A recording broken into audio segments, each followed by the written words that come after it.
GST number बहुत ही common है और रेयर भी मान सकते हैं इसको, क्योंकि सबको नहीं पता होता इसके बारे में। अगर आप ई कॉमर्स में अपना एक बिजनेस खड़ा करना चाहते हैं तो आपको जीएसटी नंबर की जरूरत पड़ेगी। अगर आप अपनी खुद की वेबसाइट बना के दूसरे स्टेट में सेल करना चाहते हैं तो आपको जीएसटी नंबर की जरूरत पड़ेगी। अगर आपकी एक ऑफलाइन शॉप है और 40 लाख से ज्यादा ट्रांजैक्शन करते हैं साल में तो आपको जीएसटी नंबर की जरूरत पड़ेगी। तो मेरा नाम है अमन और आप देख रहे हैं वाइब्रा ट्यून। तो चलिए बिना टाइम वेस्ट किए अपने टॉपिक पे आते हैं। देखिए, आप लोगों में से कई लोग ये भी सोचते हैं कि बिना जीएसटी के भी हम अपना बिजनेस चालू कर सकते हैं। तो बिजनेस चालू कर सकते हैं लेकिन कोई स्कोप नहीं है उसका, वो भी मैं आपको बताता हूँ क्यों। देखिए, एक तो मीशो पर ही आप बिना जीएसटी के सेल कर सकते हैं, वो भी उसकी कुछ लिमिटेशंस होती हैं, जैसे कि आप अपने ही स्टेट में सेल कर सकते हैं। तो अगर आप अपने ही स्टेट में सेल करेंगे तो आपका ऑर्डर आने का चांस बहुत ही लो है। तो कई लोग ये सोचते हैं कि ई कॉमर्स चालू करने के लिए जीएसटी नंबर लें कि ना लें। तो भाई देखो, पूरी वीडियो एंड तक देख लेना, आपको सारा क्लियर हो जाएगा जीएसटी नंबर लेना चाहिए कि नहीं लेना चाहिए। सबसे पहले मैं बात करने वाला हूँ मीशो को लेकर।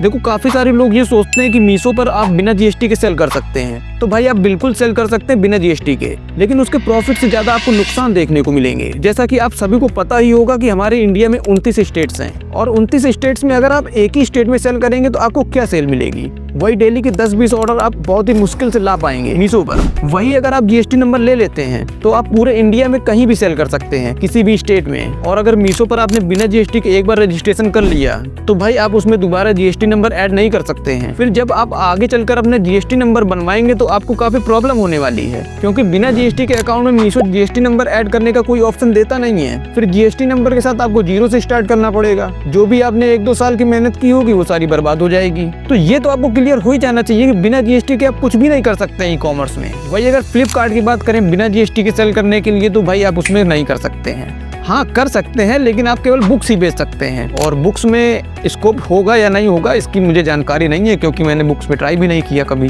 वैसे मेरे ख्याल से नहीं करना चाहिए ट्राई। और अमेजोन पे तो शायद ही कोई ऑप्शन है बिना जीएसटी के सेल करने का। अगर किसी को पता हो तो भाई बता देना। तो चलिए, ये तो आपको क्लियर हो ही गया कि आपको जीएसटी नंबर क्यों लेना चाहिए। तो चलिए मैं आपको जीएसटी नंबर के फायदे बता देता हूँ।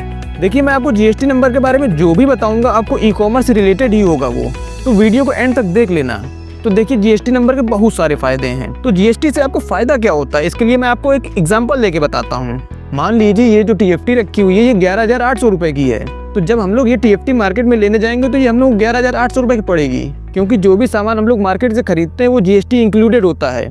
तो जाहिर सी बात है कि इसमें 18% जीएसटी लगी होगी, तो इसका प्राइस होगा 10,000 रुपये और 1,800 रुपये इसकी जीएसटी पड़ी होगी 18%। तो जब आपके पास जीएसटी नंबर होगा तो आप जीएसटी नंबर दे के अपना इनपुट क्लेम कर सकते हैं। आप जब भी कुछ भी सामान खरीदते हैं तो आप अपना जीएसटी नंबर दे के अपना जीएसटी पे बिल बनवाइए। तो जीएसटी नंबर को लेने से पहले जो हमारे दिमाग में डाउट्स होते हैं वो मैं आपको साफ साफ बता देता हूँ, जिससे आपको डिसीजन लेने में और आसानी हो सके। मेरे अंदर जो सबसे बड़ा डाउट था वो था बैंक अकाउंट को लेकर। मुझे कहीं से भी कुछ क्लियर नहीं हो पा रहा था कि करंट अकाउंट लगाना चाहिए कि सेविंग अकाउंट लगाना चाहिए। देखिए, करंट अकाउंट खुलवाने में आपको 50 से 60,000 रुपये का खर्च आराम से आ जाता है और उसमें 50-60 हज़ार रुपये मेंटेन भी करके रखना पड़ता है। इसलिए स्टार्टिंग में आपको ये बहुत ही टफ चीज़ लगेगी और ये वाकई में टफ है। लेकिन मैं आपको बता दूं कि आपको करंट अकाउंट और सेविंग अकाउंट में कंफ्यूज नहीं होना है, क्योंकि आप सेविंग अकाउंट से भी आराम से चालू कर सकते हैं, क्योंकि स्टार्टिंग में आपको उतनी सेल नहीं आने वाली है जितनी करंट अकाउंट को नीड होती है। तो भाई आपको इस चीज़ के लिए बिल्कुल भी कंफ्यूज नहीं होना है कि आपको करंट अकाउंट खुलवाना ही पड़ेगा जीएसटी नंबर के लिए। आप बिल्कुल बेफिक्र होकर सेविंग अकाउंट से चालू कर सकते हैं। उसके बाद जो मुझे लगता था जीएसटी नंबर लेने से कहीं इनकम टैक्स वगैरह ये सब कुछ दुनियादारी का तो झंझट नहीं हो जाता है, तो भाई बिल्कुल हो सकता है। अगर आप टाइम से जीएसटी फाइल नहीं करते हैं तो इसमें भी आपको कोई दिक्कत लेने वाली चीज़ है नहीं। आप जो जीएसटी लेंगे वो किसी प्रोफेशनल सीए से लीजिए और उसको आप साफ साफ बोल दीजिए कि आप ही को जीएसटी फाइल करना है हर मंथ का। तो भाई जो हर मंथ की सेल्स की रिपोर्ट होंगी उनको आप सीए को भेजिए, वो अपना जीएसटी फाइल कर देगा। हालांकि उसके बदले में आपसे कुछ चार्ज लेगा, लेकिन आपको बिल्कुल भी सरदर्दी नहीं लेनी पड़ेगी। और फिलहाल तो अभी तक मेरी नॉलेज में जो है जीएसटी में ऐसा कोई हिडन चार्जेस वगैरह भी नहीं होते हैं जिससे आपको डरना पड़े। तो भाई कोई अच्छा सा सीए पकड़ो और जीएसटी नंबर बनवा डालो। जीएसटी नंबर आने में 2 हफ्ते तक का समय लग सकता है और सीए उसके लिए 1500 से 2,000 रुपये तक चार्ज भी कर सकता है आपसे। वो तो आपके एरिया पे डिपेंड करता है कि आपके एरिया में सीए क्या फीस लेते हैं। मेरे यहाँ 1500 रुपये पड़ा था, आपके यहाँ आप देख लीजिएगा। बाकी आप बेफिक्र होकर जीएसटी नंबर लीजिए और उसके बाद ई कॉमर्स चालू करिए। ये समय सोचने का नहीं, करने का है। तो अगर आपको ये वीडियो थोड़ी सी भी अच्छी लगी हो या आपको थोड़ा सा भी नॉलेज मिला हो तो वीडियो को लाइक और चैनल को सब्सक्राइब कर लेना। तो मैं ई कॉमर्स के बारे में आपको सारी डिटेल्स देने वाला हूँ बिल्कुल फ्री में। तो मिलते हैं अगली वीडियो में, तब तक के लिए बाय बाय।